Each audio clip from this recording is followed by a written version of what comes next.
और अभी तो रुको रुको जरा सबर करो. काय मॅडम कसं काय बोलवलं होतं? काय काम होतं का? होय मीच बोलवलं तुम्हासनी. तुम्ही जादूगर आहे ना वा? होय मी प्रसिद्ध जादूगर आहे.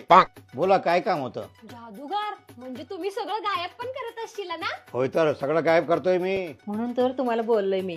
आमची शेजारीन तिला गायब करायचा आहे. शेजारीन? शेजारीनला का हो? आमची शेजारीन लई पिडत्या हो. कोथिंबीर मागत्या, चटणी मागत्या, साखर पावडर भाजीपाला काय सुद्धा घरात ठेवत नाही. सगळं सारखं मागायला त्या म्हणून तिला गायब करायच्या बघा. अहो जादूगर काका तुम्हाला काय सांगू, ती शेजारणी आहे की नाही, आमच्या आजोबा एवढे हँडसम दिसतात राजकुमार सारखं, म्हणून त्याच्यावर लाईन मारतीया. या सुनला आणि नातीला माझं बघवतच नाही. साहेब कुठं आलोय आपण? सगळा येड्याचा बाजार दिसतोय. चला आपण. हो ठीक आहे ठीक आहे ठीक आहे.